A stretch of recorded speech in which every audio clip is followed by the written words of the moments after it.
tiền thì ra giăng lưới đâu cái con cá. Mấy ký chị? 6 kg 2.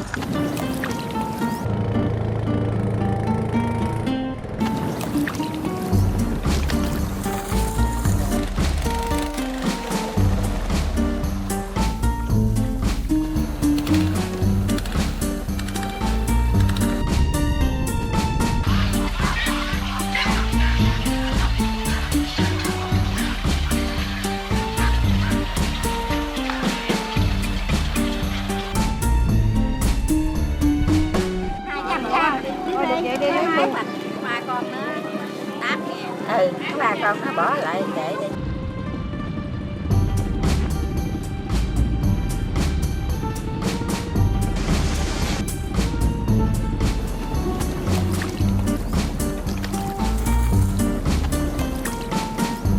Có cá nè rồi ra ngoài đồng hái về con súng ra muốn. Ông ruồi không à, nó dạng hết sức dạng luôn. Hàng ngày ra đây hút mật cứ quen. Mà mình mới hái rồi nó cũng bu lại. Dạ. Còn nhiều đấy chỗ ăn rồi. Những chất lọc chân cất từ thiên nhiên, con người để tạo ra vùng đất tươi rói, sống động. Với chúng tôi, đó là điều kỳ diệu.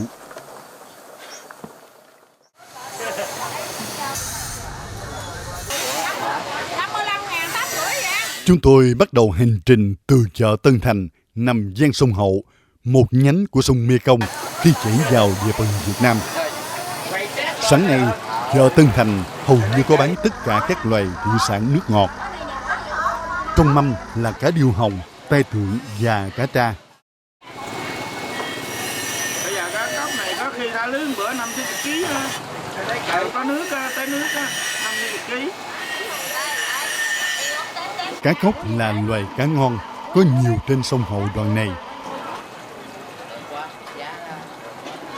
Còn cá cốc này 50, cá cốc là cỡ 2 kg trở lên á, ít xương là xương lớn rồi. Cỡ 2 kg trở lên là mua vô 80-90 ngàn kg á, bán ra 101, 120. Người bán lâu năm cho biết, cá có trọng lượng khoảng 2 kg trở lên sẽ cho chất lượng thịt ngon. Cá đưa hồng cái này bán lẻ ra 65 ngàn. Những con cá được bày bán, dù là cá nuôi hay cá thiên nhiên cũng đều tươi. Đó là ấn tượng đầu tiên khi chúng tôi đến chợ Tân Thành.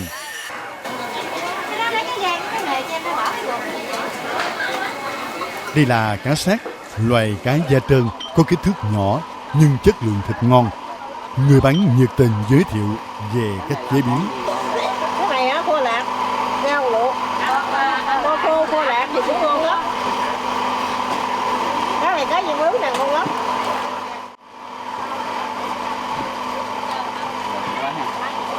Người khác lại chào mời.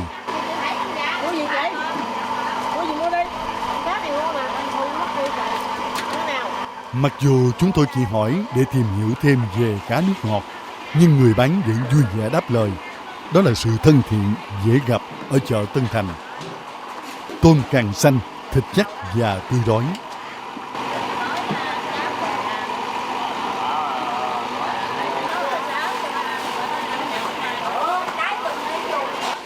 Cá dồi đếm và cá ngát nước ngọt cho chất lượng thịt ngon được bày bán nhiều mà ít thấy ở nơi khác.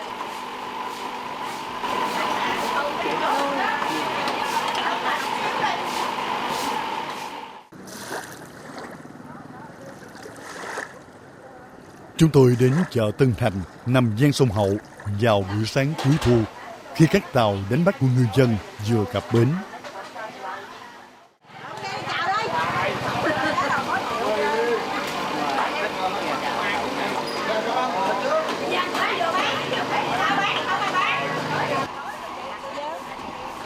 Sông Hậu, một trong hai nhánh của sông Mekong khi chảy vào địa phận Việt Nam.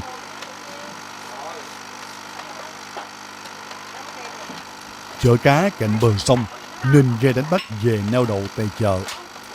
Đây cũng là lúc ngư dân vá lưới, chỉnh sửa lại ngư cụ, chuẩn bị cho chuyến ra khơi kế tiếp. Sông Hậu có chiều dài khoảng 200 km.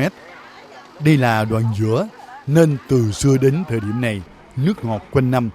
Vì vậy, có hầu hết các loài cá nước ngọt tại chợ Tân Thành. Tại chợ, chúng tôi hỏi người bán thì nhận được câu trả lời cá tôm được mua của ngư dân. Cá lưỡi trâu, cá xác, cá hèn nghệ, cá dồ đếm được bày bán tươi rói. Người bán giới thiệu đây là cá thiên nhiên.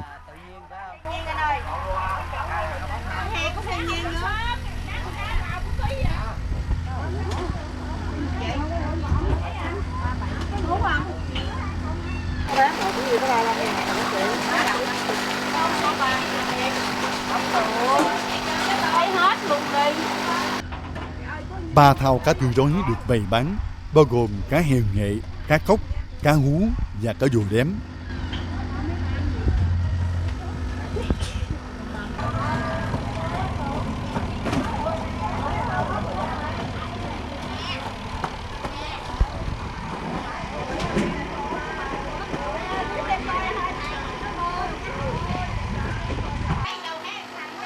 Cá út, cá phèn, loài cá có chất lượng thịt ngon cũng có mặt ở chợ Tân Thành.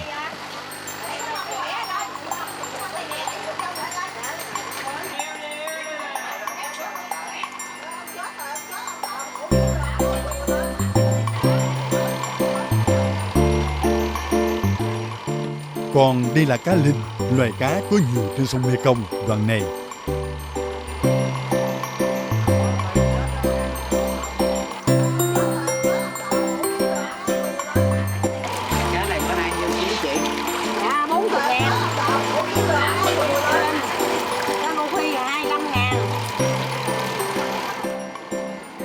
Cá linh tươi rói được người bán chào mời, giới thiệu tận tình, dù chúng tôi không thể mua vì hành trình còn dài.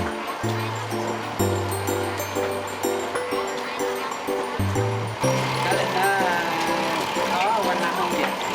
Tới là gần Tết là cái linh bự lại rồi, nó hết rồi. Hết mùa rồi. Tới chừng nửa tháng nữa hết mùa linh.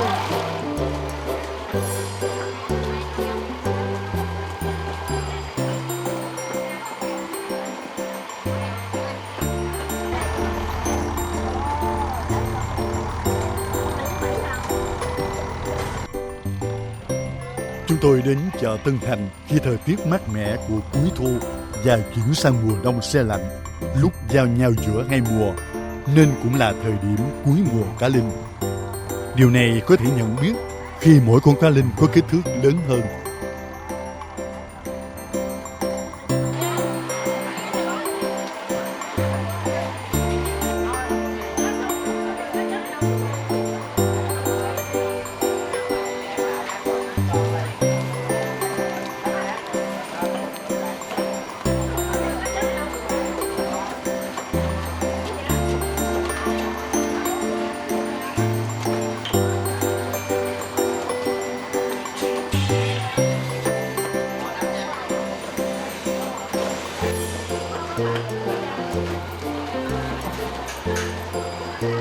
Qua cách giới thiệu của người bán tại chợ Tân Thành, có thể nhận biết mỗi loài cá chỉ có theo mùa.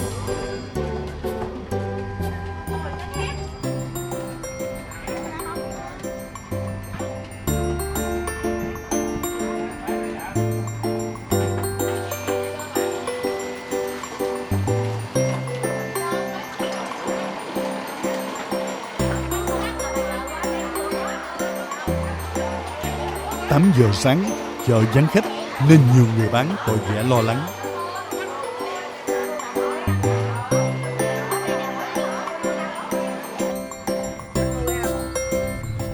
Ấn tượng nhất khi đến chợ Tân Thành đó là những sạp cá tươi rói vàng óng vào lúc sáng sớm. Như loài cá phèn râu mà các bạn đang thấy, thịt cá có chất lượng ngon tuyệt. Người bán cho biết cá phèn là loài cá hiếm ở sông Mekong đoạn này. Cá có giá bán khoảng 130.000 đồng một ký và là loài cá có giá khá cao ở chợ Tân Thành khi đó vì chúng có nhiều ở vùng nước lợ. Cá phèn có thể chế biến ra nhiều món khác nhau như cá phèn chiên xả ớt, cá phèn chiên tươi chấm với mắm gừng hoặc cá phèn kho tộ, cá phèn kho lạc. Món nào hầu như cũng ngon. Đây là sạp cá cuối cùng và đẹp nhất mà chúng tôi gặp tại chợ Tân Thành vào buổi chợ sáng nay.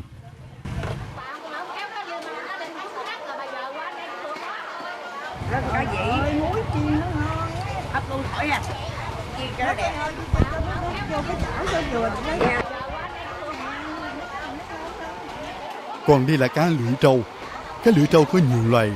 Cá sống ở vùng nước mặn, nhưng có một số loài ở vùng nước ngọt và tìm thấy ở sông Mekong đoạn này. Sạp còn bán cá út tép thiên nhiên được đánh bắt từ sông Mekong.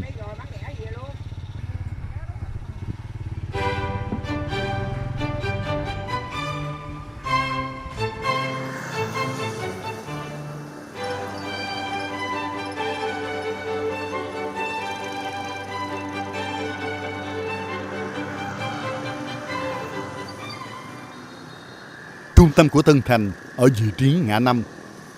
Từ ngã năm Tân Thành có thể xuôi về cầu Giàm Cống, bắc qua sông Mekong để đến Cần Thơ, An Giang, hoặc từ ngã năm Tân Thành ngược về Vĩnh Long hay xuôi về Đồng Tháp.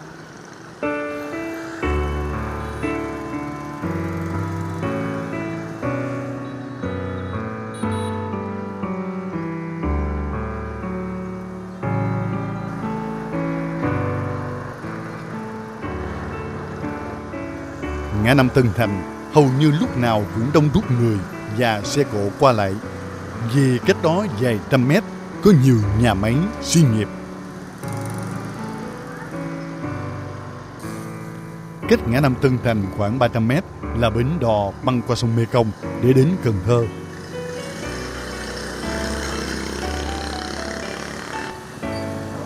Khoảng 20 phút dừng chân tại bến đò Tân Thành, chúng tôi thấy có 2 chuyến đò cập bến và rời đi.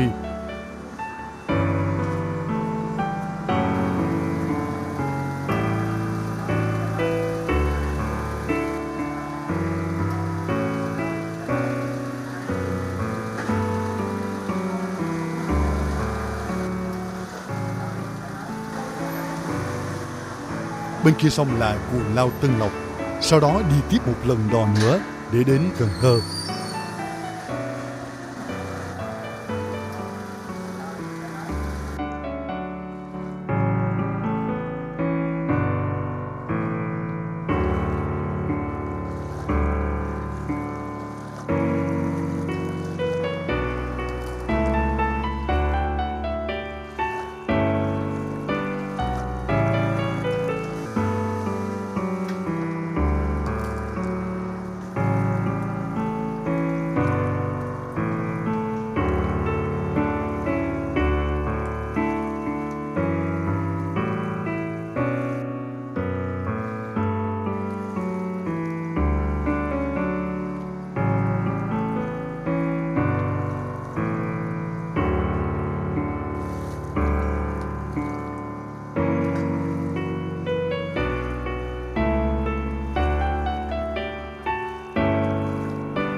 Chợ Tân Thành nằm ven sông Mekong, cách cầu Lê Dung khoảng 500 mét. Sáng sớm, có nhiều người đến chợ mua sắm. Trước cổng chợ là sạp trưng bày rất nhiều loại quần áo may sẵn.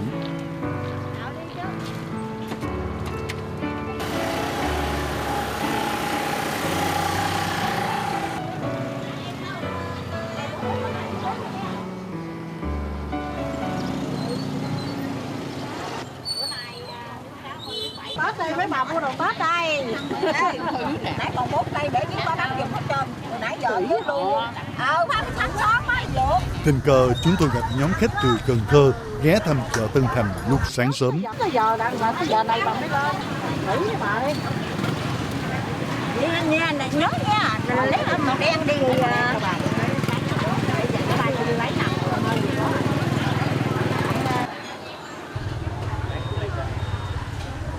Nè chị. Rồi, cảm ơn luôn.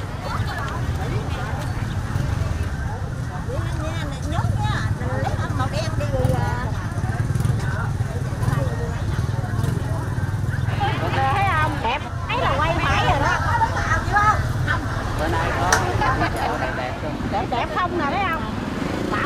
Nhà lão cũng đẹp nữa nè, hai cũng đẹp luôn, bà nào cũng đi.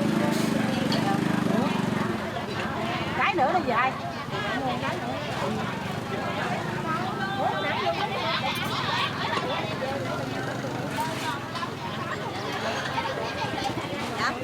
Cái đó cài nút á. Cái canh tì à. Cái canh tì thấy không?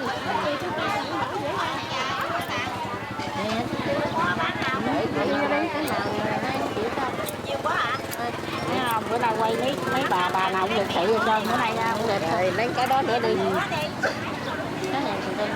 hai cái. Ừ. Trời ơi, Thay đổi. nó rẻ hơn tiền mai nữa. Nó rẻ mình ăn điều nó Đó vậy. Thối cô 10.000 cô. Rồi. Lúc với cô chuyến sau có ghé lại mua tiếp con nữa nha. Qua 5 tháng này. Rồi qua năm mấy bà ghé rồi mua tiếp con. Qua 5 tháng. Một năm mới đi qua một lần vậy đó ha. Thứ này đi đám dỗ bà nội kế đây nè. Chỗ. Ghé chợ mua đồ. Đó là chỗ cái cổng mà đi chùa đó. Cổng vô chùa. Một năm mới đi tới chợ này một lần, bữa nay gì nè. Qua năm cũng tháng này. Rồi về mấy bà mở mấy bà coi nha. Bữa nay có mấy bà vui lắm đó. Chợ này sung hơn chợ tôi bên số 2 nè. Tôi bên số 2 mình á. Thúc nốt đi lên. Lục là lỗ tẻ đó. Chợ này bán đồ nhiều, số 2 đâu có hơi nào đâu. Rồi mua gì nữa chị hai? Vậy.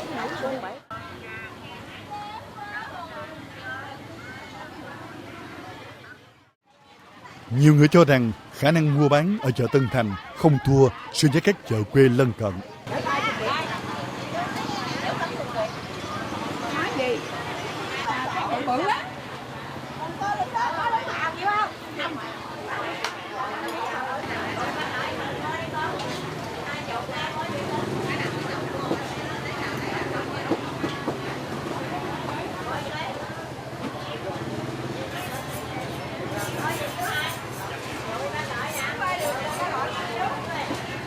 Đưa lên tới ra.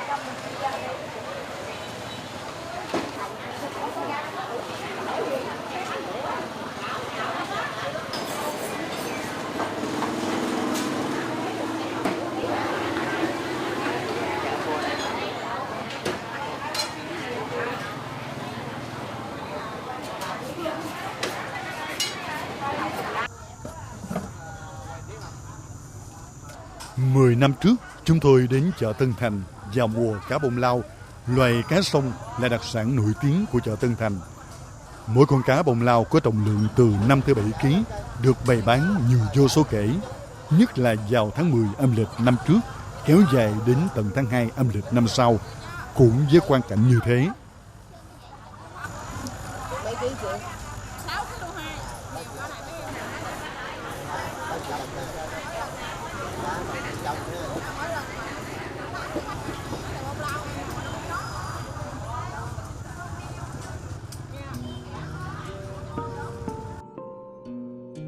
Còn đây là hình ảnh chúng tôi ghi được ở thời điểm khoảng năm 2000.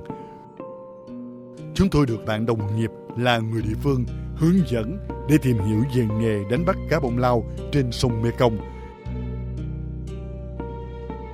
Khi đến nhà ngư dân chuyên đánh bắt cá bông lau thì hầu như nhà nào cũng trữ đến 5 tới 7 con cá bông lau vừa đánh bắt được để chờ thương lái đến mua. Bây giờ cả chợ Tân Thành cũng không tìm thấy cá bông lau nào. Đó là điều khác biệt. Khi được hỏi cá bông lau bây giờ ra sao, những người gắn bó lâu năm ở chợ Tân Thành cho biết nhiều năm nay cá bông lau hoàn toàn vắng bóng ở chợ Tân Thành. Thỉnh thoảng ngư dân mới bắt được một vài con cá. Anh Hải là người mua bán lâu năm ở chợ cá Tân Thành cho biết.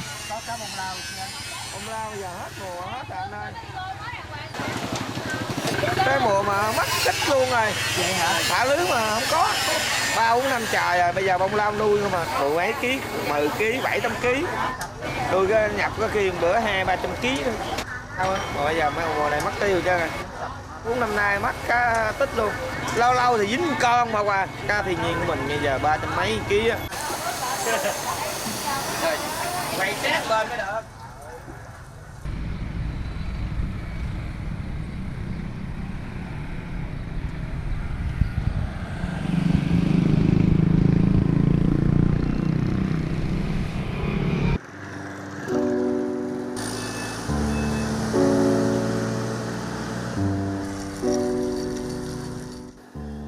Trở lại ngã năm Tân Thành, chúng tôi thưởng thức ly cà phê nguyên hạt rang xay, thức uống nổi tiếng của người Việt. Và bất chợt nghĩ về phiên chợ buổi sáng sôi động với những loài cá nước ngọt tươi ngon, với những người mua bán tảo tần và thân thiện, với những con đò ngược xuôi đưa khách sang sông, với những thay đổi của thiên nhiên. Với chúng tôi, đó là những khoảnh khắc tuyệt vời ở vùng đất ven dòng Mekong lúc này.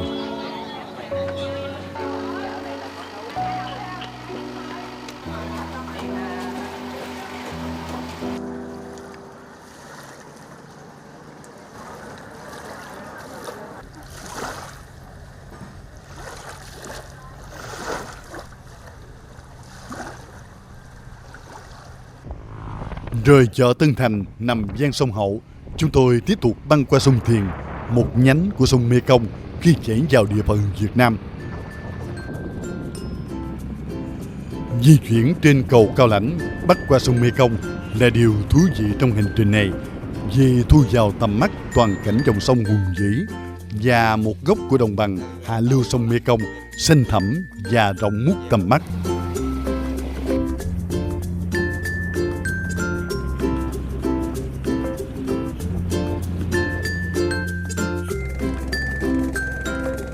Phía bắc cầu Cao Lãnh là cánh đồng ngập nước rộng lớn. Đó là đồng Tháp 10, tiểu vùng của đồng bằng hạ lưu sông Mekong, Việt Nam.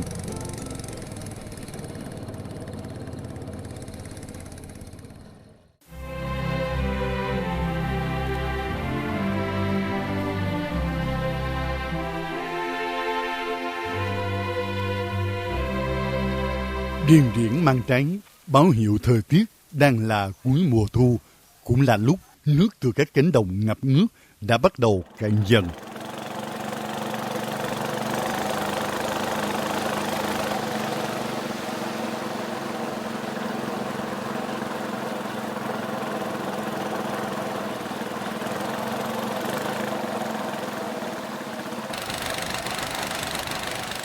Đằng xa là những đám tràm giống như hòn đảo nổi lên giữa cánh đồng ngập nước.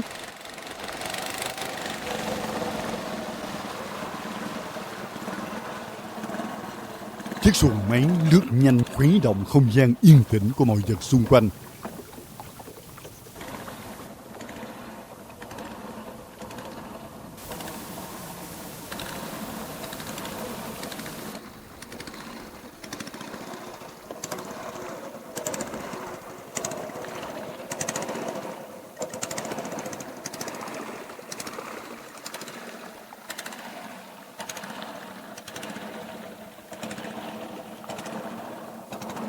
Những bông hoa súng thùy mị, nhiều màu sắc làm tăng thêm vẻ đẹp bình dị của cánh đồng ngập nước.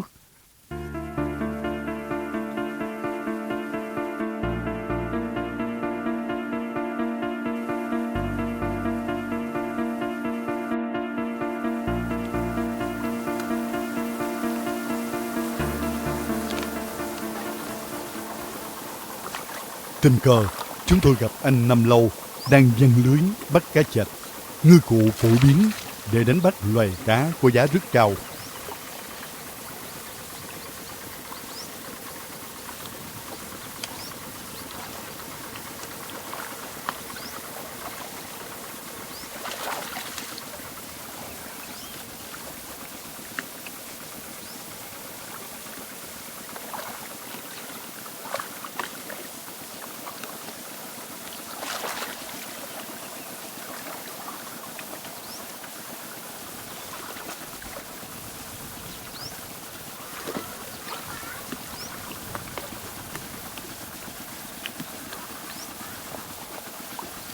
Một con cá chạch vừa dính lưới.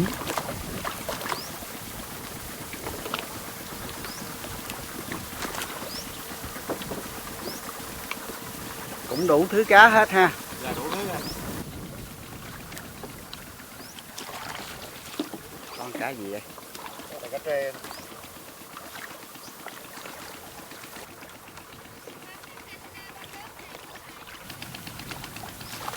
Anh Văn được bao nhiêu tay lưới? Dạ, anh Văn với hai mươi mấy tay rồi. Vậy hả? Gỡ từ hồi nào? Dạ, anh gửi hồi 7 giờ tới giờ. À. Sáng giờ được khá không anh? Sáng giờ cũng cả ký, hơn ký cá rồi nữa. Cứ cá chạch đó ha. Dạ, Cá chạch năm nay có giá không? dạ, năm nay thì có giá hơn năm rồi. Năm nay thì mà cá chạch ít đó, năm nay bán được 200 kg. Còn mỗi năm thì được 170-180 rồi. Cân xô ha. Dạ. Tại vì cái chạch lưới này nó có một cỡ rồi. Nhưng mà thấy lưới này dính cũng nhiều loại cá quá. Dạ. Cái linh, cá chốt. Cá linh về bán được nhiêu ký? Tại cái linh này nó chết bán được có 10.000 kg nên. Anh Dân ở tại chỗ đây ha, ở nơi khác đó. Em ở đây, ở tại đây Thiên này.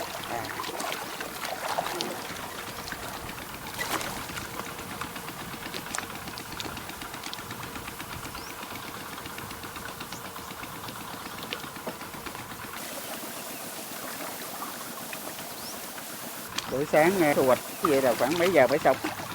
Dạ cỡ khoảng 10 giờ anh ơi, 10 giờ là xong. Cá chạch dễ bán không? Dạ dễ ăn. Tại vì hôm nay Tết đó thì cái chạch nó thu hút hơn cái năm. Nó ít hơn hay là lúc này chưa có cá chạch? Ít hơn, mùa nước hôm nay ít hơn cái mùa rồi. Nước lớn hơn, mà cá chạch ít hơn. Lưới này là lưới mấy phân anh? Dạ lưới 2/3 anh. Dạ 3 giờ là em đi bủa rồi đó.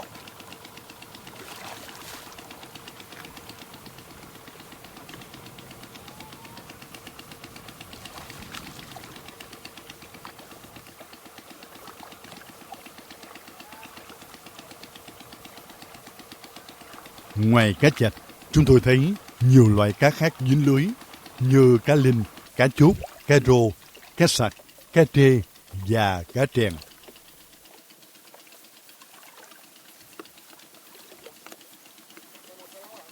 Không. Nước đang rút nhanh nên anh Năm Lâu cũng như nhiều ngư dân tranh thủ giăng lưới đón bắt cá, vì đây là thời kỳ cá tìm đường thoát ra kênh.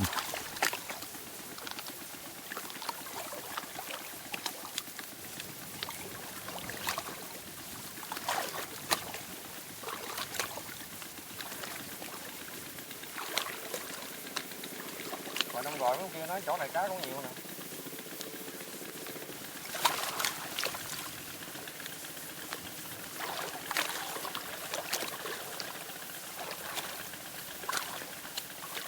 Lưới này đặt ở trên đây dung nè.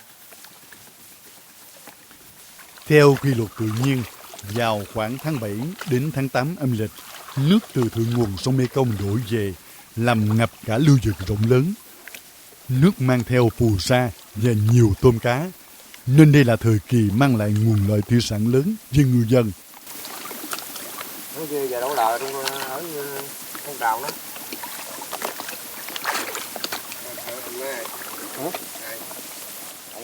Ông anh vợ rồi. Tính ra mùa nước mình ở đây làm đủ thứ phương tiện hết. Lờ có, lợp có, rồi lưới, rồi câu. Ai mạnh món nào thì làm món đó hả anh? Dạ. Ai phải làm cái phương tiện nghề nào thôi làm gì đó. Nhưng mà làm nghề nào là sống ngon nhất? Em thấy nghề nào cũng vậy. Như vậy ha. Dạ. Mà như giăng lưới này thì nó ngoài trống thì nó khỏe hơn mấy cái nghề kia nằm trong bệnh. Chen vô cỏ rác lùm bụi rồi thấy cái vất vả ha. Dạ, con này nó ăn cái nhàn nổi hơn.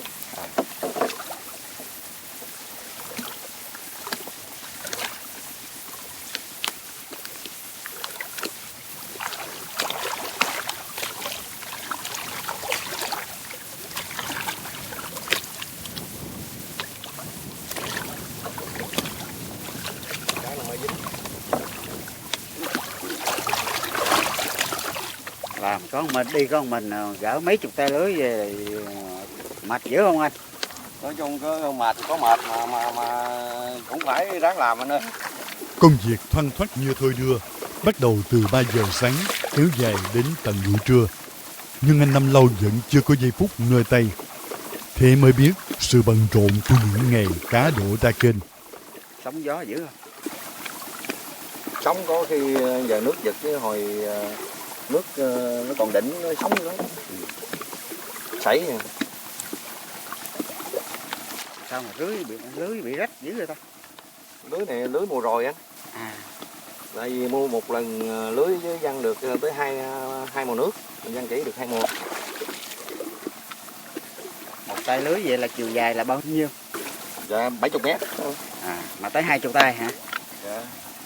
Vậy là tính ra cũng cái chiều dài cũng dữ ha. Cây máy số. Thời tiết, mực nước thay đổi hàng năm, làm sản lượng cá tăng hoặc giảm. Nhưng chúng tôi thấy cá mắc lưới liên tục.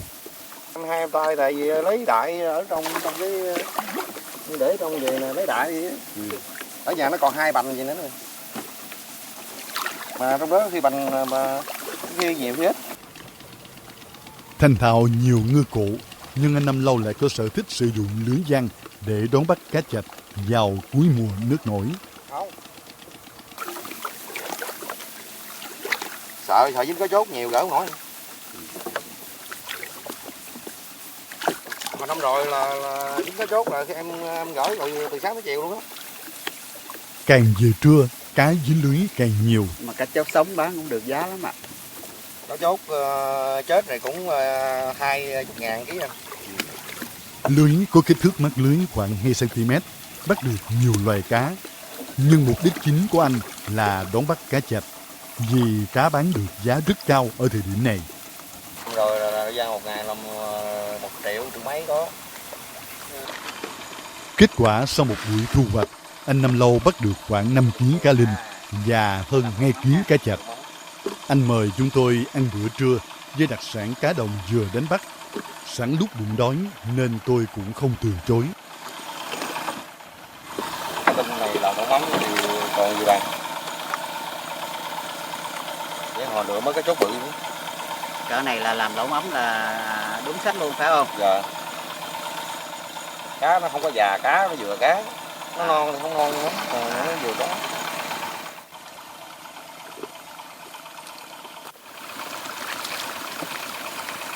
Nói chung thôn quê thì sống khỏe cũng nhà nữa.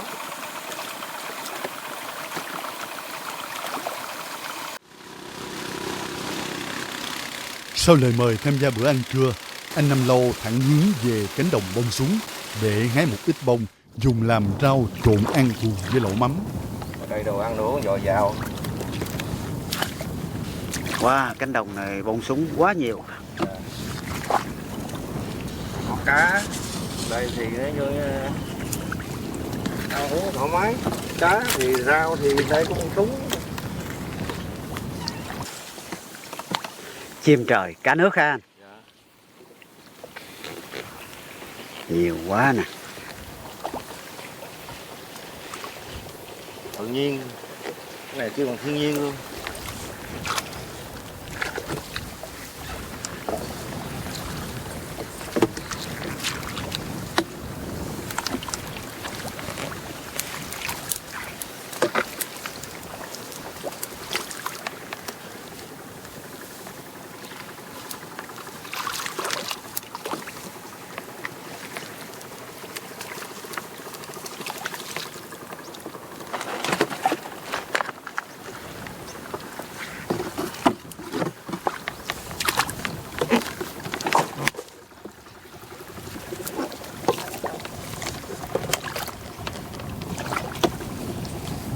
Cái này gọi là bông súng gì anh Năm? Cái này kêu bằng bông súng ma.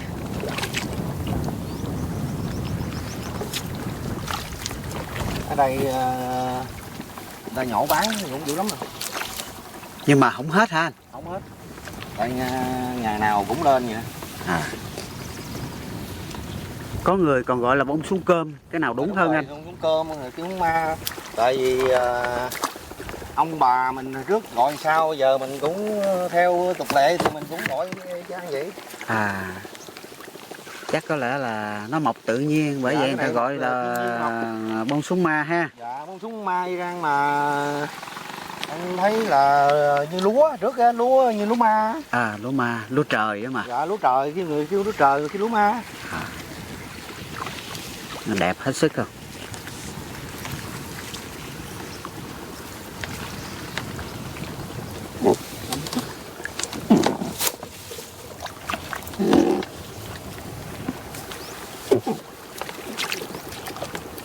Vậy anh thấy không, ở nông thôn đâu ít mua đồ ăn đồ uống lắm.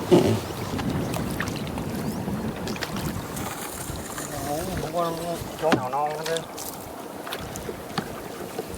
Hái còn vậy còn rau muống. Ông ruồi không à, nó dạng hết sức dạng luôn. Hàng ngày ra đây hút mật cứ quen. Ừ. Mà mình mới hái rồi nó cũng bu lại. Dạ. Còn nhiều đó đủ ăn rồi á. Khi mình không có tiền thì mình kiếm con cá, ra giăng lưới hay giăng câu cũng có.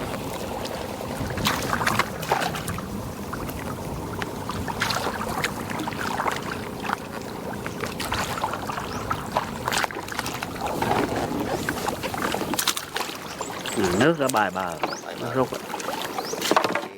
Mới đắng em chạy.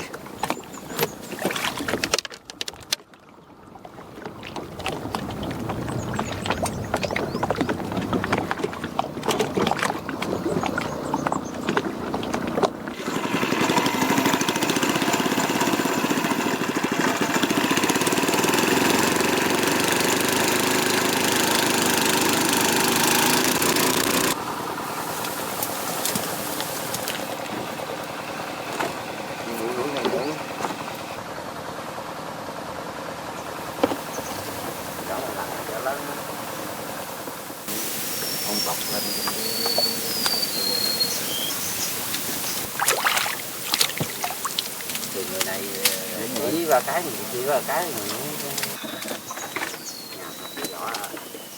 Rau trộn, rau ghém với thành phần cơ bản gồm bông súng ma, bông điên điển, rau nhút, lá sen non, ngó sen và chuối chát sắc mỏng. Nhà vỏ còn cái vỏ này không, vỏ 7 9 năm. Vỏ này lớn á. Rồi nếu nói sao muốn dậu rồi nó nhóc. Ngoài đồng thì có ngó sen, có lá sen mà có ngó sen, nhúng vô mình ăn cũng ngon lành. Trời, có đủ rau luôn. Ngắt cái nhút để vô đi. Đâu có. Cái này anh rau nhút anh gói chấm vô anh ăn với. Mắm này nó rụt hơn á. Nó rụt hơn. Mắm này là nó làm như là 8 tháng á. Anh Chọn cho biết mắm ủ càng lâu thì nồi lẩu càng ngon. Nước lẩu mắm có màu nâu được chế biến từ mắm cá linh. Anh Năm Lâu cho thêm nhiều loại gia vị nên mùi thơm phức từ nồi lẩu bắt đầu tỏa ra, khiến cho buổi trưa bụng đói lại càng thêm đói. Cái này mình chế biến nè. Chế biến nè mà mình thả cá vô á là mình nấu cái nước mắm á. Ngon hay không là cái nước này nè. Cái đó là mới quan trọng. Vậy mắm mình đã nấu lượt ra rồi phải không? Dạ, được rồi. Bữa nay mắm món ăn phổ biến được chế biến từ cá linh. Chắc cay quá sao tôi ăn? Tôi ăn cay. Người ăn cay người ăn sao? Ừ. Hồi ăn không ăn cay thì cắn. Chẳng mấy chốc nguyên liệu được chuẩn bị xong.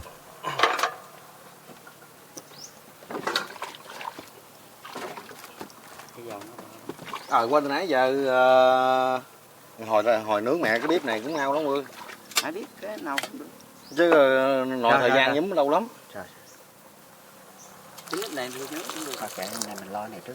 Lo cái này chứ. Người dân lâu năm ở đây cho biết cá linh được làm sạch, ướp muối với tỷ lệ phù hợp, ủ khoảng 20 ngày.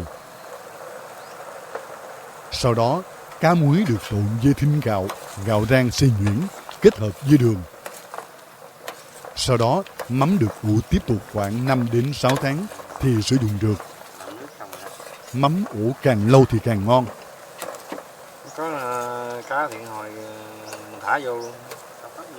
Khi sử dụng, mắm cá được hòa với nước sôi, sau đó lược bỏ xương, chỉ lấy phần nước mắm. Nước mắm có mùi thơm, tùy theo sở thích mà thêm gia vị mặn hay ngọt. Là sao à? Tình hình ổn không? Thử hả? Thử rồi. Ngon. Ok không? Ok đó. Ok ha. Nó hơi lạc mà bỏ con mắm vô đó. Qua cách chế biến, cách kể của các anh, những người từng trải và am hiểu về ẩm thực địa phương, nồi lẩu mắm ngon hay dở là tùy thuộc vào nguyên liệu, cách pha chế nồi nước này, và nó là thành phần cơ bản của nồi lẩu mắm. Thêm mắm hơn. Thì mắm nó còn hơi lạc chút. Thêm miếng mắm nó hơi lạc chút. Hồi nãy không cho bỏ nhiều quá. Đây này là có mắm cái chốt nè. Nè, mắm cái chốt đặc trưng nè. Ăn sống ngon lắm. Sao mình không lượt anh? Khỏi có nó đâu có nhiều đâu mà lượt. Cái chốt cũng đâu có xương nhiều đó. Cái con cá bự này có xương nhiều, còn cái chốt nó đâu xương, cái cá bự có xương, cái chốt này đâu xương. Cá nhỏ nó không có xương, mình chỉ bỏ vô cho nó đủ độ mặn thôi. Vậy là mình để nguyên cái xác ở trong luôn. Cái xác cũng không có sao, tại vì nó ngâm lâu rồi. Như nếu mà anh nấu canh chua cơm mẻ ha, mà anh lượt cơm mẻ là anh dở. Để xác luôn. Để xác anh nấu lâu nó tàn cái xác ra luôn, nhưng mà nó ngon. Còn mắm mình kho cũng vậy luôn. Không có mắm như cái con bự không mình phải lượt. Con bự phải lượt à? Mắm này là thường xuyên là ăn cơm cái buổi họp mặt trong gia đình ở trong nhà là thường xuyên nhiều nhất. Khi đám tiệc khi có người thích người không, có là như có chỗ người dân đây đi xa quê ta về khi người ta thèm cái món mắm đó thì có làm mấy món mắm đó cho mấy người khách ăn. Còn cái vị mắm này á là nhất là ở gia đình là ăn bữa cơm chung vầy trong gia đình là nhiều nhất. Em lấy cái quẹt khò của em được. Đó, sôi lên rồi cái nhúng bỏ cái đình vô.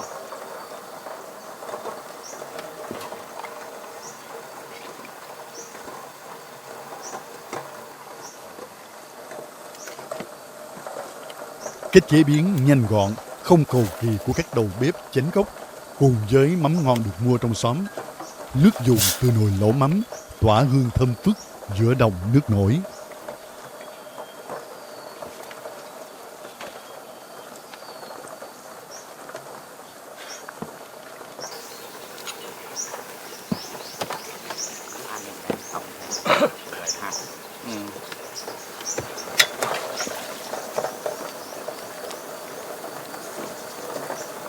Nồi lên món còn hấp dẫn, như là kêu lẩu mắm. Mà đúng là mắm thơm thật ha. Mắm thơm thật ha. Ngồi rồi ngồi đây đi được không?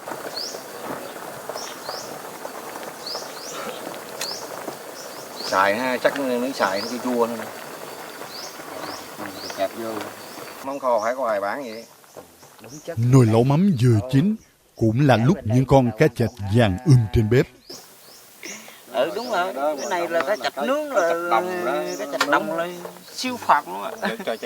Nhưng mà cái món này nè, cái món này mới là bữa nay mới là cái món chánh phải không? Gai chánh. Có lá sen mà cũng có sen nhúng vô ăn cũng ngon lành. Cái linh về chín rồi đó, chứ mà để hơi nhiều quá là rụt đó. Ôi, rồi làm đi mấy anh. Tôi sẽ làm sao? Làm đi. Trời ơi, nó có Bộ bối. cái hồ lô cái tôi chọn ra.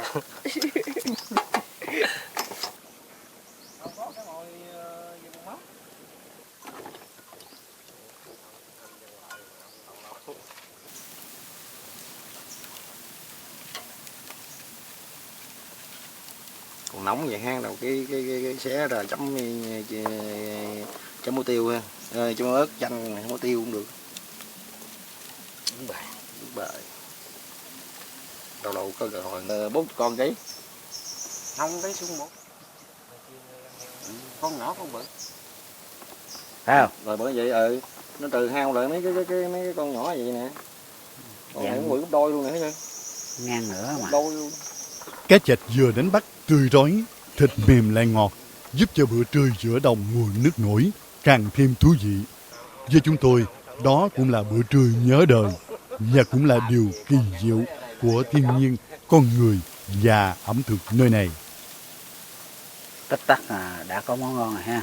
Tất cái món ngon. Wow. Có gì bằng cái chạch đồng mà nướng đồng nữa mới ngon. Giữa đồng nước nữa ha. Giữa đồng nước nữa. Nhai xong bắt lên là cá tươi rối. Nghe tiếng chim ngon ríu rít.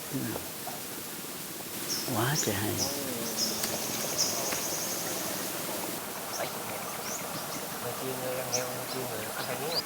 Đâu có cái mồi về bùn mắm. Bỏ trong cái sọt đó rồi ông xịt con sói đi. Ông canh đây bữa nào ông xào lúa chợ nó mưa nào không chốt. Làm gì còn nhăn lưới ở đây nữa vô chốt. Đi dưới. Ở mấy dưới thì khúc dưới bay.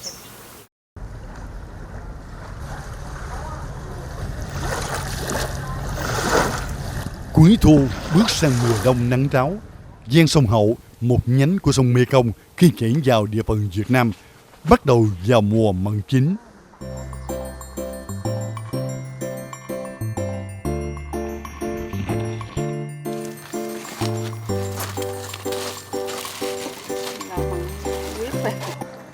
Vùng đất phù sa ven sông, từ cầu Giàm Cống đến cầu Cần Thơ, hai bên bờ là những vườn mận sum xuê.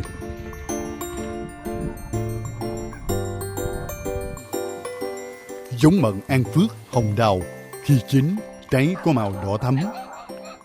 Đây là khu vườn của chị đi ha. Con quà của mình nó mặn ăn Phước nó nhiều cho nên các dừa ở Tiền Giang là đóng hàng xuất khẩu. Bây giờ đây là cũng mở dừa. Nó dừa đây ta đóng hàng đi nó tiện hơn ở gần. Lúc trước mình ở đây muốn bán hàng xuất khẩu là phải qua tới Tiền Giang. Còn bây giờ là dừa ở Tiền Giang nó về đây nó đóng mình cứ chở ra là có người nhận. Nó cũng tiện cho bà con nông dân nhiều. Mấy trái này chắc cũng gần thu hoạch hết rồi. Dạ, cái này thu hoạch được rồi đó. Mà bây giờ đã cũng như là muốn cố vườn rồi cho nên là cỡ nó chưa không có to như đầu vườn. Khoảng 2 lứa đầu là trái to cỡ vậy nhưng mà bây giờ nó cuối vườn.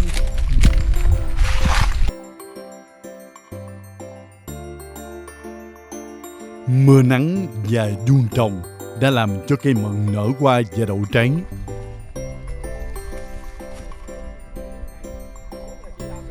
Bằng kỹ thuật chăm sóc công phu, khéo léo như bao trái, dùng lưới trùm toàn bộ vườn, kết hợp với bón phân tưới nước, cùng với nguồn nước ngọt quanh năm, đất đai tươi tốt và khí hậu trong lành, nên mận ở đây ngọt trái, chắc thịt và mọng nước.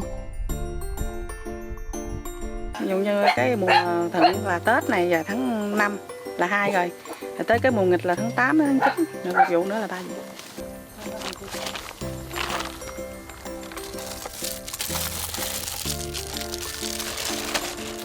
Cái này là cỡ em hái được rồi đó, nhưng mà ngày nay em không có công hái rồi nên là...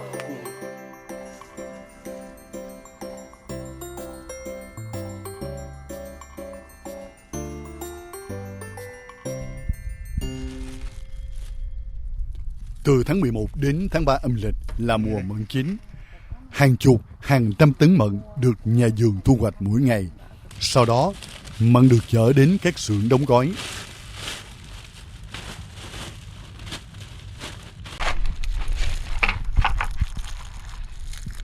Đây là thượng hạng rồi hả chị? Dạ, hàng lá 1. 1 ký này nó khoảng bao nhiêu trái? Cái này từ 5 6 à. Từ 5 tới 6 trái.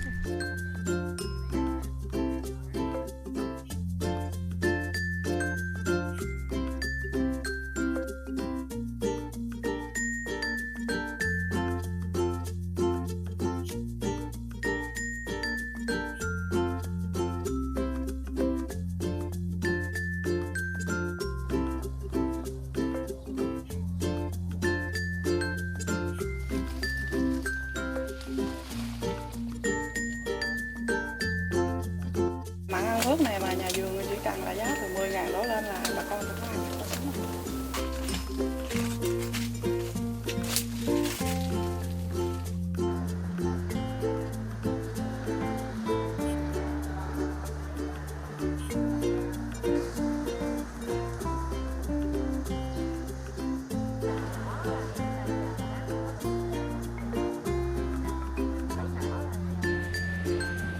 Tại đây, mận được phân loại. Mỗi trái mận được bảo vệ bằng lưới xốp nhằm giúp cho da dẻ, màu sắc của trái mận tươi ngon và đẹp nhất. Sau đó, mận tiếp tục được bảo quản trong thùng mút xốp để vận chuyển đến các chợ, siêu thị và xuất khẩu đến nhiều quốc gia châu Á.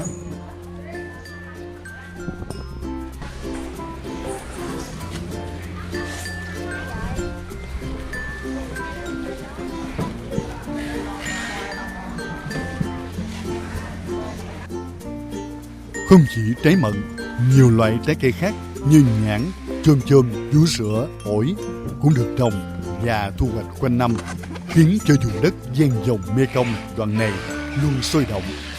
Điều đó khiến chúng tôi hào hứng, thú vị khi đặt chân đến vùng đất diễm lệ này.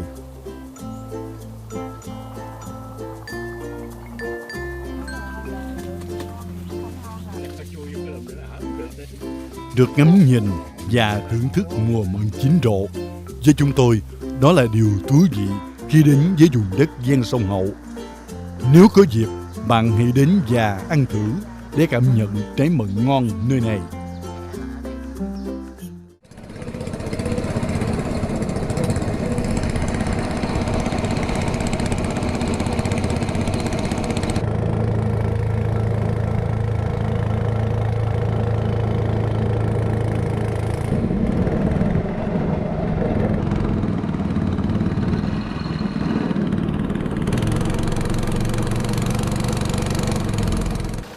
Trong khi đó, Đồng Tháp 10, tiểu vùng của hạ lưu sông Mekong, mùa nước nổi cũng bắt đầu kết thúc. Bởi lúc này, cá linh được bày bán ở chợ rất nhiều.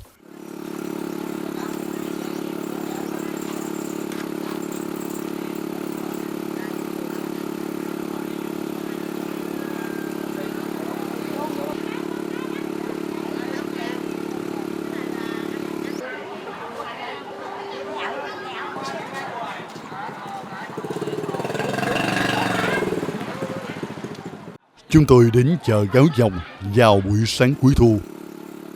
Ở khu phố trung tâm là hai dãy cửa hàng tạp hóa. Cuối dãy về phía tay phải là những thau cá đầy tươi rói được tiểu thương bày bán. Trên mỗi thau cá tươi rói luôn kèm theo tiếng máy tạo oxy chạy rè rè, là cách bảo quản cá tươi lâu, góp phần làm cho phiên chợ buổi sáng trở nên sống động.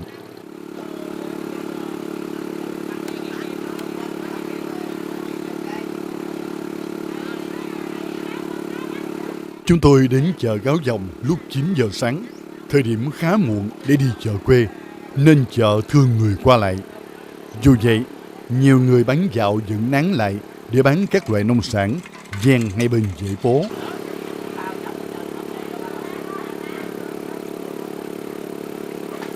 Chợ khang trang sạch đẹp là ấn tượng với chúng tôi khi đến chợ.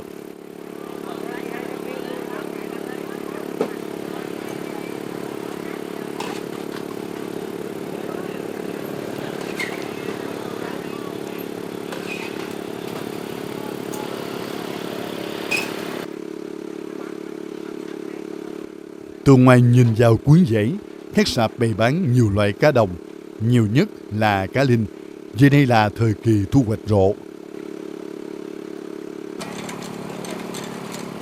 Thông thường, vào khoảng mùng 10 tháng 10 đến cuối tháng 11 âm lịch, cá linh từ các cánh đồng ngập nước, theo dòng nước rút ra các kênh rạch, nên cá linh được ngư dân đón bắt.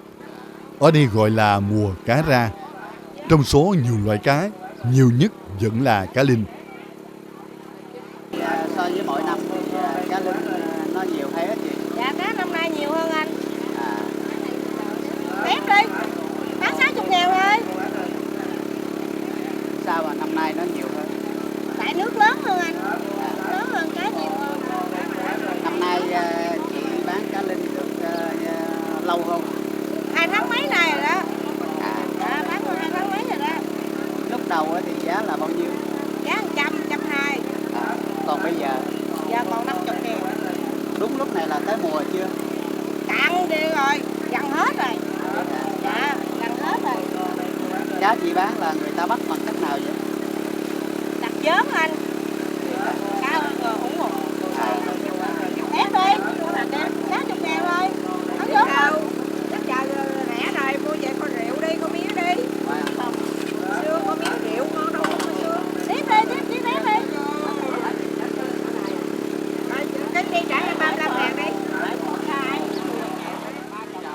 cá linh được bày bán nhiều ở các chợ, mà nhiều nhất là ở các chợ quê vùng Đồng Tháp 10, một tiểu vùng của hạ lưu sông Mekong, Việt Nam.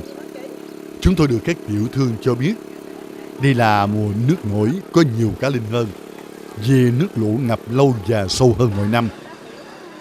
Không chỉ cá linh mà nhiều loài cá khác cũng vậy, vì cá có thời gian sinh trưởng kéo dài trên các cánh đồng ngập nước.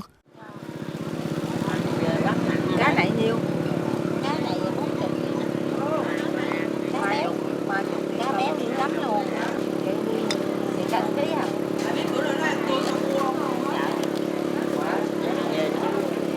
Làm không? Cái hơn ký cái gì?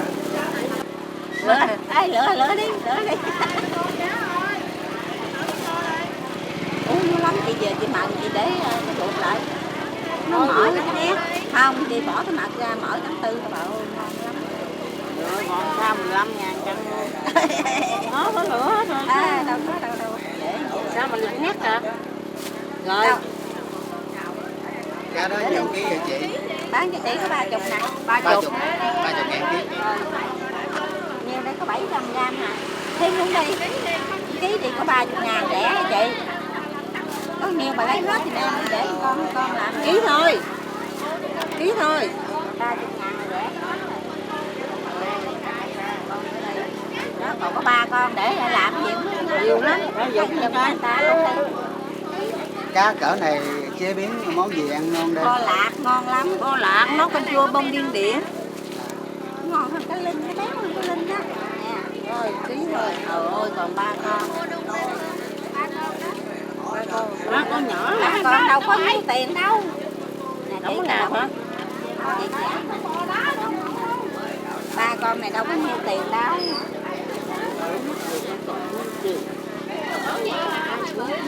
Lửa đó có lửa cá ngon rồi bán bằng giá đó nữa ai mua. 300 gram mà có 9.000 bạc chứ nhiêu. Tại là tôi ăn cá lửa. Tại là mình ăn cá lửa phải không chị bà? Rồi 8.000 hả? 8.000 hả? 72 27 về mặt ha rồi bỏ cái mặt ra để cái ruột trắng tinh Đắt không á? chị đưa cái mặt cái bỏ để mặt cái Cái này bớt đi. có 8.000 bạc nữa nó lấy đi. Thôi cái này nè. Không, 315.000. 15.000 200 gram để lấy 72 đi. Nhiều đây chỉ 200 gram này. Nè lấy cái đi 200 gram. Thôi được vậy đi lấy 15.000 bạc nữa. 3 con nữa 8.000. Có 3 con nó bỏ lại để đi. Không ấy đem về con lạc ăn. Cá nhỏ này. Bán được thì tốt, bán không được cũng chẳng sao, khiến tôi nhận ra sự giản dị trong cách nói để cho mọi việc trở nên nhẹ nhàng. Cá thu, cá sủ biển hồ thơm ngon đây cô bác ơi. Cá tầm Cái này bà nói nhiêu? 200 gram.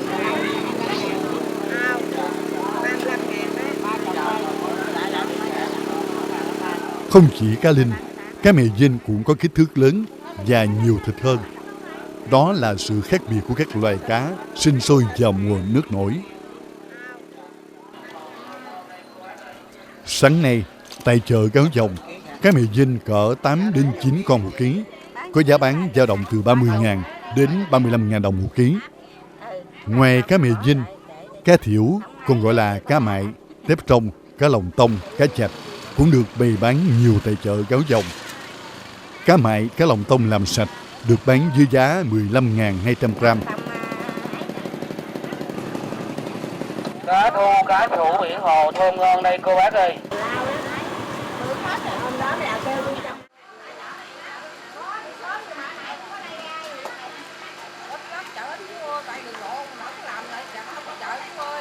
Ở cuối chợ sát bờ Kinh là dĩ sạp bán nhiều loại cá như điêu hồng, cá rô, cá trê, cá sặc, cá lóc.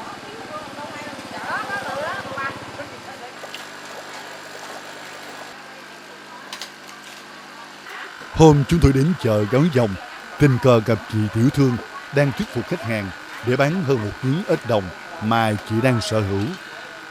Lựa rồi mà đừng có cãi. Bây giờ bự không? Bây giờ đổi lại. Nhà là mết bự đều rồi nè. Cái hoài. Cái cành này nó ít hơn bà ơi.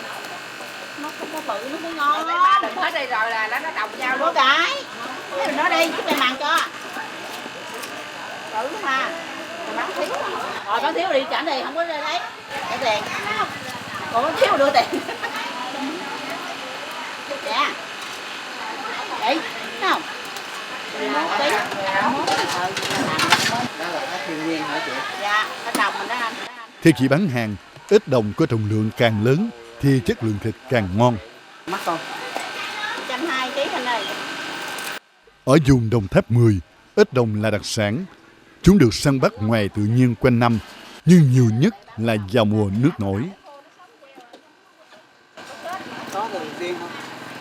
Có thường xuyên mà ngồi hàng ngày mà, tại mình đi chỗ khác mình lấy là anh bán. Đi chỗ khác mình mua đem là anh bán. Ếch, hôm chúng tôi đến chợ Gáo Dòng, có giá bán dao động 110.000 đến 120.000 đồng một ký. Ếch được đánh bắt ngoài tự nhiên, nên ở đây gọi là ếch đồng.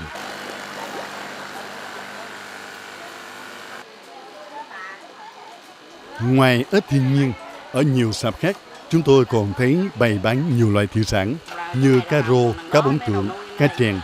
Nhưng nhiều nhất hôm ấy là cá linh. Vì đây là thời điểm cá tuôn ra các sông kênh rạch, nên ở đây gọi là mùa cá ra.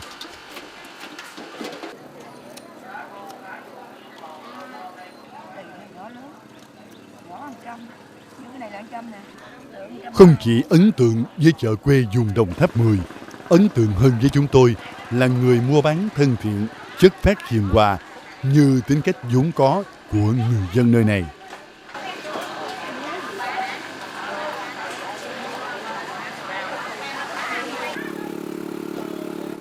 Điểm khác biệt so với nhiều năm trước là bây giờ cá linh được bảo quản tươi sống để người tiêu dùng có thể chọn được con cá linh tươi ngon nhất.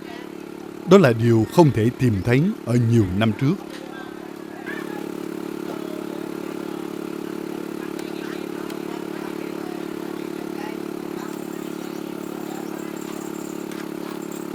Để đến chợ Gáo Dòng, chúng tôi xuất phát từ cầu Cao Lãnh, thẳng hướng trung tâm Đồng Tháp 10. Di chuyển trên đường rộng thênh thang với chiều dài khoảng đường ước chừng 20 km.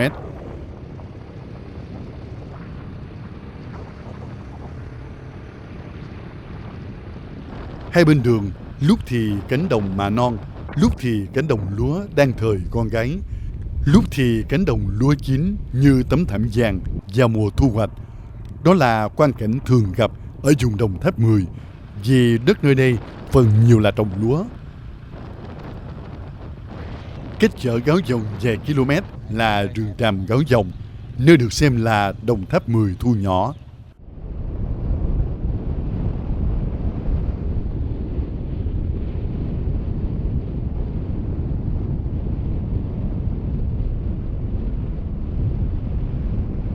Lướt trên dòng kênh dưới tán rừng xanh mát khiến cho chúng tôi có cảm giác như trở về Đồng Tháp 10 của 50, 70 năm trước qua lời kể của các cụ cao niên và qua sách vở.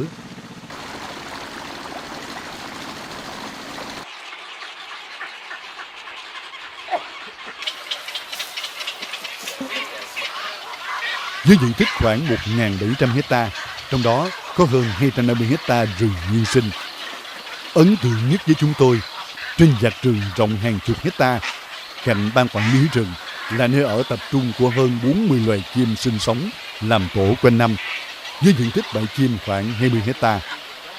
Nơi đây là một trong những bãi chim lớn nhất ở vùng đồng bằng hạ lưu sông Mekong Việt Nam.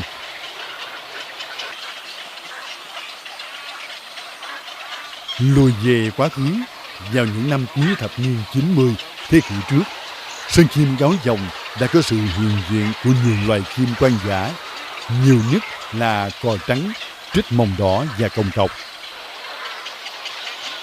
Theo thời gian, môi trường thuận lợi và được giữ gìn cẩn thận, các người chim hoang dã kéo đến sơn chim Gáo Dòng trú ngụ và sinh sản ngày càng đông, như còng cọc, dạt, việt, nhan viễn, cò quắm. Gần đây, cò ốc kéo về sinh sản với hàng chục ngàn cá thể, là loài có số lượng đông đảo nhất và diện tích sơn chim cũng mở rộng lên đến 40 hectare.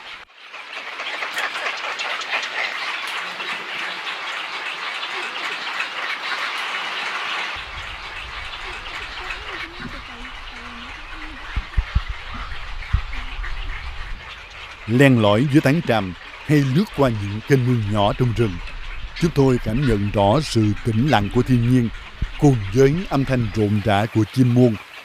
Hoặc từ đài quan sát có thể phóng tầm mắt bao quát toàn cảnh rừng tràm, khiến chúng tôi có những giây phút trải nghiệm tuyệt vời ở Đồng Tháp 10.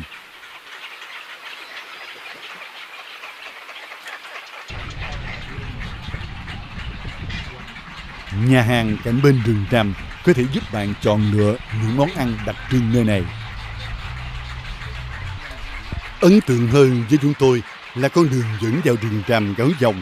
Hai bên là hàng tre xanh mát, hòa cùng với tiếng rì rào của gió, với tiếng hót của chim muông, khiến chúng tôi có những giây phút bình yên và tĩnh lặng tuyệt vời ở rừng tràm Gáo Dòng, ở giữa vùng Đồng Tháp 10.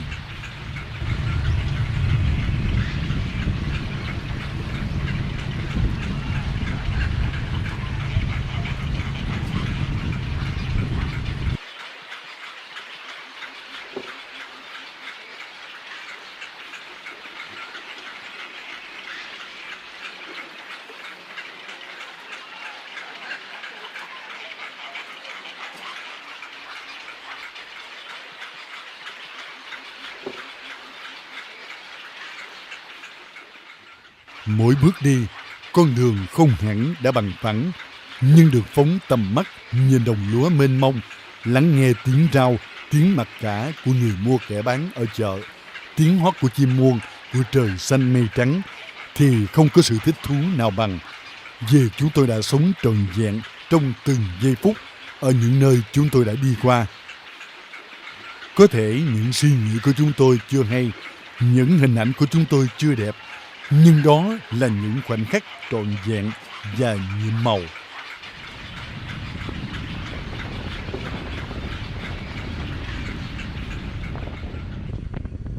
Sau khi vòng quanh chợ và rừng tràm Gáo Dòng ở bờ bắc sông Tiền, một trong hai nhánh của sông Mekong khi chảy vào địa phận Việt Nam, chúng tôi trở lại bờ nam sông Tiền theo hướng quốc lộ 80 thuộc địa phận tỉnh Đồng Tháp để ngắm nhìn quang cảnh và biết thêm về bì mắm, món ngon nổi tiếng nơi này. Di chuyển trên cầu Cao Lãnh bắc qua sông Mekong, chúng tôi có dịp thu vào tầm mắt toàn cảnh dòng sông hùng vĩ.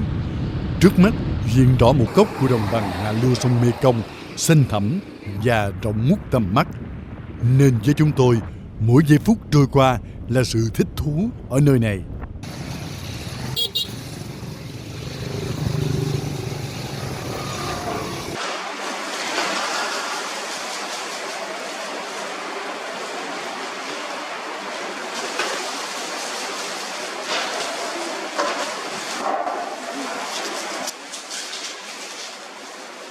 Sau khi sắp đặt hai chiếc lá dong vào đúng vị trí trên mặt phẳng, chúng tôi thấy người thợ thêm vào từ 4 tới 5 trái ớt hiểm. Vị trí đặt trái ớt có mục đích tạo bố cục đẹp rõ ràng. Sau đó, nhân bì mắm được đặt giữa lá dong và được cuộn tròn bởi tấm ni lông mỏng. Tiếp theo, nhân bì mắm được gói thêm lớp lá chuối ngoài cùng, tạo nên chiếc bì mắm xinh xắn và là món ngon trứ danh ở vùng hạ lưu sông Mekong Việt Nam. Dọc theo quốc lộ 80 thuộc địa phận tỉnh Đồng Tháp, có nhiều quán ven đường trưng bày và bán món bì mắm, hoặc có thể tìm thấy trong các chợ hay siêu thị, vì đây là món ngon và là đặc sản nơi này.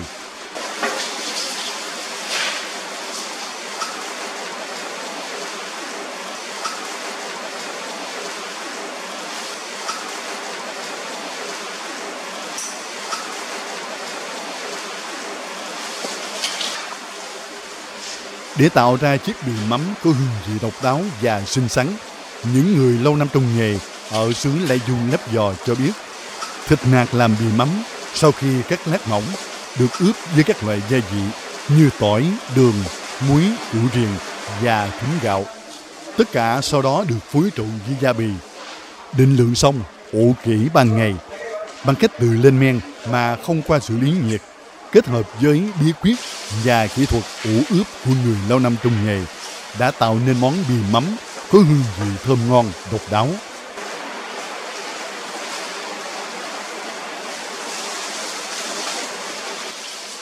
Gọi là bì mắm, nhưng điều đặc biệt là nguyên liệu không có mắm. Nhờ củ riềng và thính gạo đã tạo nên vị cay nồng và hương thơm đặc trưng của bì mắm. Có lẽ sự tinh tế, cầu kỳ trong chế biến món ăn cùng với sự kế thừa ẩm thực truyền thống kết hợp với niềm đam mê, sáng tạo trong chế biến món ăn, người dân ở vùng hạ lưu sông Mê Công đã tạo nên món bì mắm có hương vị độc đáo và trở nên nổi tiếng. Những người sành điệu cho biết bì mắm thích hợp làm món khai vị trên bàn tiệc, món chính trong bữa ăn gia đình. Đặc biệt, bì mắm sau khi đánh tơi nhuyễn thành sợi, kết hợp với bún rau mùi và nước mắm chua ngọt sẽ là món ngon tuyệt vời. Hoặc có thể dùng bì mắm với bánh mì sẽ tạo nên món ăn ngon và lành nhưng có hương vị độc đáo. Suốt chiều dài dải đất hình chữ S, nhiều nơi sản xuất được nem hay bì mắm. Nhưng bì mắm ngon và danh tiếng nhất là đồng bằng hạ lưu sông Mê Công, vùng đất của những điều kỳ diệu.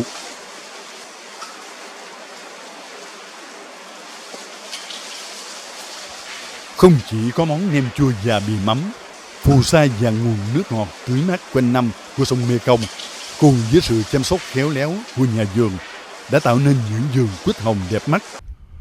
Đó là những khu vườn quýt xanh mát và triệu quả nằm cạnh quốc lộ 80 và quốc lộ 54, ven sông Mê Công, thuộc địa bàn tỉnh Đồng Tháp.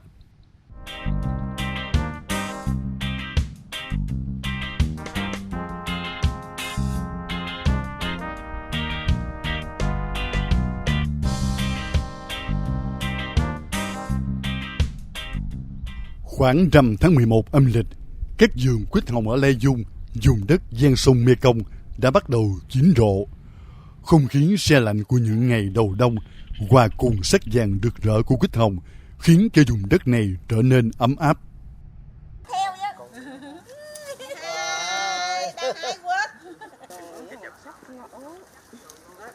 Cô có thể cắt được luôn á, cô có thể tự tay cô cắt luôn. Dạ, hái được bao nhiêu đây quýt? Theo cách làm vườn truyền thống, đến mùa quýt chín, khách hàng đến mua và hẹn ngày thu hoạch để dần chuyển đến các nơi. Bây giờ, nhiều nhà vườn ở Lai Dung đã và đang bắt đầu chuyển hướng mở cửa đón du khách, bởi vườn quýt hồng vàng rực khi chín luôn là điều khiến nhiều du khách cảm thấy thú vị. Vườn quýt hồng Hai Kiệt là một trong nhiều vườn quýt hồng ở Lai Dung mở cửa đón khách sớm nhất. Hôm chúng tôi đến, vườn quýt hồng có diện tích 5.000 m2 đã bắt đầu chín vàng rực rỡ. Coi như lần đầu tiên mình đến vườn quýt, mình không có nghĩ là nó đẹp và nó sai trái như thế này ạ. Vậy hả? Hồi giờ cứ nghe mấy bạn nói đó mà chưa đi, lần này cũng như trải nghiệm đầu tiên ạ. Cái màu nó màu này vàng rực luôn. Chị ở tỉnh nào? Phú Yên. Phú Yên. Và đây chơi được bao lâu? Mới đi 3 ngày mà ngày này ngày cuối này mới được tham quan vườn. Lúc này là mới đẹp. Tại đồng. Cái hàng đây nó chụp lại có đẹp không con? Cái đây quay lại có đẹp không? Theo chu kỳ hàng năm, khoảng cuối tháng Giêng âm lịch, quýt hồng bắt đầu trổ qua và đậu trái. Đến khoảng đầu tháng 11 âm lịch, quýt hồng bắt đầu chín rộ. Suốt thời gian đó, nhà vườn phải bón phân tưới nước và phòng trừ sâu bệnh. Thời gian ròng rã 10 tháng là sự chăm sóc công phu để vườn quýt chín đúng dịp Tết cổ truyền, với màu vàng anh rực rỡ.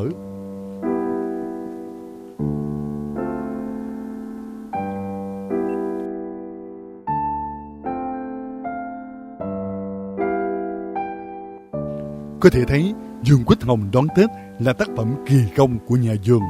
kết tinh của bao mồ hôi công sức để góp sức cho vùng đất này thêm bừng sáng mỗi dịp Tết đến xuân về.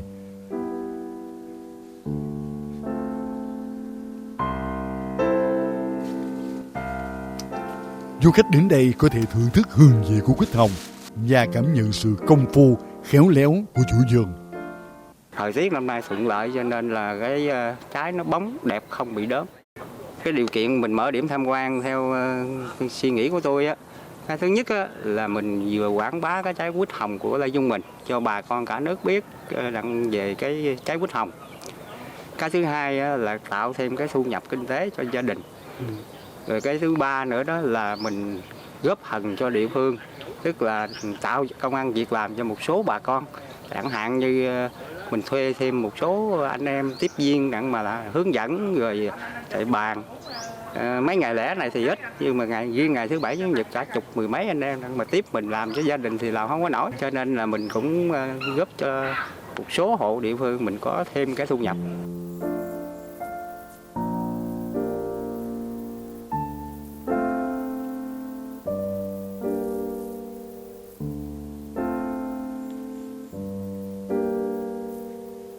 Năm nay thì mở hồi lúc đầu tháng 11. Đầu tháng 11 âm lịch mình á. Hôm nay chắc cũng được hơn tháng, chưa được tháng nữa.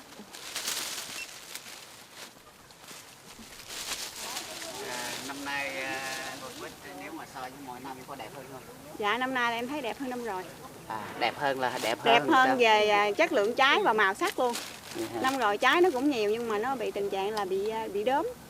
Không biết cho thời tiết hay là gì ba xử lý nó cũng không có được màu thì không sáng như năm nay. Năm nay em thấy là màu đẹp hơn năm rồi. Dạ sáng mà trái to hơn nữa. Em thì em đi làm không à, không có nhà. Ở nhà ba làm với anh xã làm nên nó không có chăm sóc, không dành. Cái này mình mở cửa đến ngày mấy? Dạ thì mở đây tới nếu mà theo như nếu mình bán sớm á, thì chắc cỡ 24-25 âm lịch tháng Chạp mình là có thể là vườn mình hết trái. Quan trọng là lượng khách mình đi đông thì ít thôi. Nếu đông thì bán nhiều thì mau hết sớm.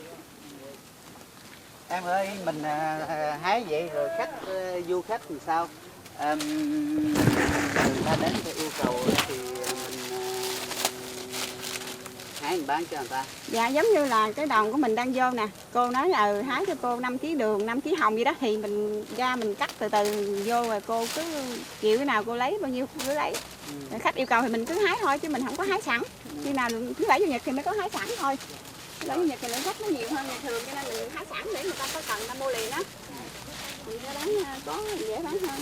Đẹp quá.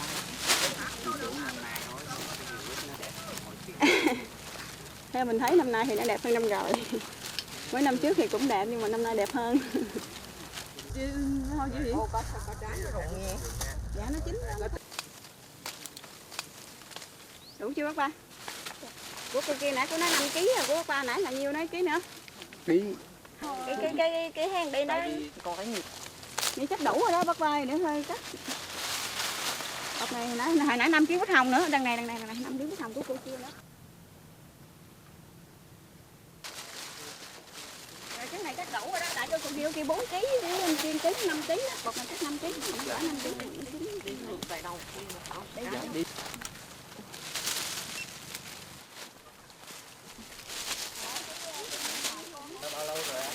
Dạ cũng từ 8 năm trên rồi đó. Để đến được vườn quýt hồng Hai Kiệt, từ ngã năm Tân Thành, bạn di chuyển trên đường DT851 khoảng 1 km, vừa đến cầu Thông Dông, rẽ trái khoảng 50 m, hoặc hỏi vườn quýt hồng Hai Kiệt. Hầu như ở đây ai cũng biết. Hoặc từ Hòa Long, cạnh quốc lộ 80, di chuyển về hướng ngã năm Tân Thành khoảng 3 km, vừa qua cầu Thông Dông, rẽ phải là đến vườn quýt hồng Hai Kiệt. Ngoài vườn quýt hồng Hai Kiệt, ở vùng đất ven sông Mekong đoạn này còn có nhiều vườn quýt hồng mở cửa đón khách tham quan. Có lẽ vườn quýt hồng chín rộ là điểm dừng chân thú vị, cũng là điều kỳ diệu của thiên nhiên con người nơi đây. Cái hang đây nó Con thấy nhiều người chụp lại cái đẹp không con? Cái đây quay lại cái đẹp không?